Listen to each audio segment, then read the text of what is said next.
Kita mulai ya, Ananda semua. Assalamualaikum warahmatullahi wabarakatuh. Baik, kita akan mulai dari pertama. Kalau yang minggu lalu Ibu udah sampaikan materi mengenai jaringan tumbuhan. Hari ini kita akan belajar mengenai organ tumbuhan. Nah, organ tumbuhan yang akan kita pelajari yaitu daun. Nah, daun itu merupakan organ utama tumbuhan. Yang fungsi utamanya adalah dalam proses fotosintesis. Selain proses fotosintesis, daun itu juga berperanan dalam penyerapan CO2 dari udara, ini melalui modifikasi dari epidermis yaitu stoma, kemudian juga sebagai tempat pengeluaran air, atau istilahnya bisa melalui gutasi. Kalau gutasi itu penetesan, kalau transpirasi itu penguapan, kayak gitu. Berikutnya kita akan cermati mengenai struktur daun. Nah, ini adalah struktur anatomi daun. Nah, artinya ketika kita melakukan sayatan melintang daun, itu akan dinampak bagian anatomi daun dari yang paling luar dan sampai yang paling dalam. Dari struktur yang paling luar, misalnya kita akan mengamati daun rhodyscaler. Nah, daun rhodyscaler itu adalah daun yang atau sering disebut dengan daun dua warna karena memang terdiri dari dua warna, yaitu warna hijau dan warna ungu. Itu kalau di sekolah kalian sering menjumpainya di dekat lapangan upacara, itu banyak di sana, pinggir-pinggir. Kemudian di depan ruangan multimedia itu juga banyak. Nah, kalau ketika kita melakukan sayatan melintang pakai PEMES atau pakai silet gitu ya, ya, diamati di bawah mikroskop gitu, akan tampak bagian-bagian seperti ini, Yang pertama itu yang ini, yang Ibu tunjukkan. Ini adalah jaringan epidermis atas. Nah, kita ingat kembali, jaringan epidermis itu cirinya selnya adalah berbentuk balok. Nih, selnya berbentuk balok, ya kan? Dan susunannya rapat. Selnya berbentuk balok, susunannya rapat. Biasanya selapis, Biasanya selapis. Ini epidermis atas, kemudian ini epidermis bawah. Kalau tumbuhan darat, epidermisnya itu di bawah. Stomatanya di bawah. Jadi pada epidermis bawah itu ada modifikasi dari epidermis, yaitu stoma atau mulut daun. Ini ada namanya sel tetangga. Nah, sel tetangga ketika nanti nutup, maka nanti akan sempit. Stomanya atau celahnya sempit. Kayak gitu ya. Kemudian berikutnya di bawahnya ada mesofil, Epidermis atas, epidermis bawah, ada mesofil di sini. Nah, mesofil itu tersusun oleh apa saja? Yang pertama, nih yang Ibu tunjuk ini ya, ya. Ini adalah parenkim palisade. Kenapa disebut dengan palisade? Nama lain palisade tiang, atau parenkim tiang, karena memang bentuknya panjang-panjang selnya. Panjang-panjang. Ini bisa dicermati dan juga banyak terdapat kloroplasnya. Kalau di gambar ini kloroplasnya, strukturnya yang Ibu tunjuk ini warnanya hijau. Maka karena banyak kloroplasnya di parenkim palisade itu sangat efektif untuk proses fotosintesis. Ini sangat efektif untuk proses fotosintesis. Kemudian berikutnya masih bagian dari mesofil, itu ada namanya parenkim bunga karang atau sering disebut dengan parenkim spon. Parenkim bunga karang atau parenkim spon. Gitu ya. Nah, untuk parenkim spon ini juga ada kloroplasnya, tapi tidak sebanyak yang di parenkim palisade. Nah, kalau yang ini selnya tidak beraturan kalau pada parenkim spon dan berongga. Banyak ruang antar selnya. Nah, itu ya. Jadi setelah Ibu ulangi, selain epidermis atas, epidermis bawah, ada mesofil, daerah mesofil.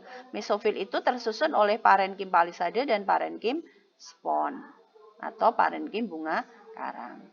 Kemudian berikutnya ada berkas pengangkut, Ini ada berkas pengangkut. Berkas pengangkut itu tersusun oleh xilem dan floem. Xilem dan floem. Kemudian ada seludang pembuluh. Ini yang mengitarinya xilem dan floem, ada seludang pembuluh. Kayak gitu. Nah, nanti ketika ada pertanyaan, kalian diminta gambarlah struktur daun dan bagian-bagiannya. Berarti Ananda semua harus gambar ini, nak. Ini digambar. Kemudian tunjukkan, ini epidermis atas, ini epidermis bawah, ini parenkim palisade, ini parenkim bunga karang. Kemudian ini berkas pengangkut yang dilindungi atau diselubungi oleh seludang pembuluh. Kayak gitu. Nah, pada epidermis atas dan bawah itu kadang juga ada lapisan kutikulana. Lapisan kutikula atau sering disebut dengan lapisan lilin. Nih kelihatan yang warnanya coklat. Kayak gitu ya. Nah, untuk lebih jelasnya ini ada gambar 3 dimensi, nak. Ada gambar 3 dimensi, bisa diperhatikan. Ini epidermis atasnya. Ini epidermis bawah. Ini parenkim palisade atau parenkim tiang. Ini parenkim spon atau bunga karang. Ini berkas pengangkut xilem dan floem. Kemudian ini seludang pembuluhnya. Ini sama kayak gitu. Kalau ini juga gambar 2 dimensi, tapi ini pengamatan dari hasil pengamatan mikroskopik langsung, bukan gambar. Ini ya, epidermis atas, ini epidermis bawah, ini ada stomanya, ini berkas pengangkutnya xilem floem, ini seludang pembuluhnya. Kayak gitu. Nah, cirinya gimana masing-masing sudah Ibu sampaikan tadi, tapi untuk lebih jelasnya mari kita lihat. Nih, kita lihat. Ini ada yang pertama tadi ya, strukturnya ada epidermis atas.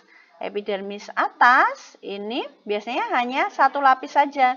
Kecuali tadi Ibu udah sampaikan ya, nak ya, epidermis itu cirinya satu lapis, tapi ada juga tuh yang 2 lapis yang disebut dengan epidermis ganda. Nah, epidermis ganda itu dijumpai pada tanaman karet, nak. Nah, epidermis pada tanaman karet itu enggak selapis, tapi terdiri dari 2 lapis atau epidermis ganda. Dinding selnya itu tadi ada mengalami penebalan dari kutikula atau lignin. Ini ada di permukaan atas daun maupun di bawah epidermis itu. Karena letaknya di paling luar, maka epidermis itu fungsinya untuk melindungi jaringan di bawahnya. Ya, melindungi parenkim, melindungi berkas pengangkut. Nah, seperti itu. Berikutnya, ini ada derivat epidermis. Nah, derivat epidermis itu macamnya apa saja? Yang pertama, tadi sudah Ibu sampaikan, ada stoma. Stomata itu nama lainnya adalah mulut daun. Di mana ini kalau yang ini kelihatan penampang membujurnya dari atas ya. Nah, ini adalah sel penutupnya. Nah, ini celahnya, stomanya. Ini sel penutup, ini sel tetangga. Yang bentuknya kayak bibir, ini bagian dari stoma ya. Sel penutup. Kemudian dilindungi oleh sel tetangga. Jadi stomata itu terletak pada daun dengan diapit oleh 2 sel penutup dan dikelilingi oleh sel tetangga. Nah, gitu. Stomata itu terdapat di kedua permukaan daun. Jadi di atas, di epidermis atas atau epidermis bawah. Tapi kebanyakan itu adalah di permukaan bagian bawah. Selain stomata nanti ada trikoma. Trikoma itu misalnya dijumpai pada daun waru atau hibiscus, kemudian ada daun jati, itu banyak sekali dijumpai trikoma atau rambut daun. Gitu ya. Selain itu juga ada sel kipas. Itu juga merupakan derivat dari epidermis. Nah, kita lanjutkan berikutnya.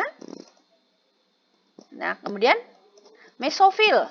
Nah, mesofil ini tadi udah Ibu jelaskan ya, nak ya, bisa dilihat. Mesofil ini merupakan lapisan jaringan pada daun yang tersusun oleh jaringan parenkim. Tersusun oleh jaringan parenkim. Letaknya di mana? Di antara lapisan epidermis atas dan di antara lapisan epidermis bawah. Ini tidak seperti sel epidermis. Kalau pada mesofil, pada jaringan parenkim, itu selnya berongga. Jadi ada ruang antar sel satu dengan sel yang lainnya, seperti itu. Baik, lanjutnya ini bisa diperhatikan. Tadi sudah ya, jadi jaringan mesofil pada tumbuhan dikotil ini berdiferensiasi menjadi jaringan lain yaitu palisade dan spon. Kalau dikotil itu yang nanti kalau ketika ada gambar atau struktur anatomi dari daun, diminta bedakan daun dikotil dan daun monokotil. Kalau pada daun dikotil, ini bisa diperhatikan, mesofilnya itu berdiferensiasi menjadi jaringan palisade atau jaringan tiang dan spon. Jadi ada dua macam, berbeda dengan yang kalau tumbuhan dikotil, mesofil pada tumbuhan dikotil itu selnya homogen. Nah, selnya homogen, ini bisa diperhatikan. Yang pada parenkimnya atau pada mesofilnya itu tersusun oleh jaringan parenkim yang homogen, berbeda dengan yang dikotil. Ini bisa dicermati. Pada rumput-rumputan dan pada golongan tumbuhan monokotil, mesofilnya itu tidak mengalami diferensiasi, tetapi seragam, kecuali pada sarung berkas pembuluh angkutnya atau seludang pembuluhnya. Gitu ya. Perbedaan yang kedua, pada tumbuhan dikotil, sel mesofilnya itu pada berkas pengangkutnya berukuran lebih besar dan kandungan kloroplasnya sedikit dengan keadaan dinding sel yang lebih tebal. Itu yang nanti kalau ketika ada pertanyaan, kalian diminta bedakan apa perbedaan struktur anatomi dari tumbuhan dikotil dan tumbuhan monokotil itu pada sel yang menyusun mesofilnya. Salah satunya ya, nanti bisa dicari perbedaan berikutnya. Berikutnya untuk berkas pengangkut. Nah, yang berkas pengangkut setelah ada epidermis, kemudian ada jaringan parenkim, ini ada berkas pengangkut. Ini bisa dicermati, ini yang Ibu tunjuk di sini, ada berkas pengangkut xilem dan floem. Itu kalau pada daun, berkas pengangkut itu ada di tulang daun. Jadi kalau kita melakukan sayatan melintang, pas tulang daunnya itu tersusun oleh berkas pengangkut. Nah, tipe berkas pengangkut itu kalau pada daun hampir sama dengan pada batang ya. Nanti kita akan diskusikan ada tipe berkas pengangkut kolateral, ada kolateral terbuka, kolateral tertutup, kayak gitu. Seperti itu. Nah, fungsinya untuk apa? Fungsinya jaringan berkas pengangkut atau berkas pembuluh angkut itu karena terdiri dari xilem dan floem, maka fungsinya adalah alat transportasi. Selain alat transportasi, juga untuk memberi bentuk pada daun. Nah, gitu. Seperti itu, Nak. Ada yang mau ditanyakan untuk materi struktur anatomi daun? Ini sudah ada, sebenarnya Ibu udah buat rekaman, Nak. Nanti bisa kalian buka lagi ya. Buka lagi videonya. Kalau pas ada kuota dibuka, dipelajari.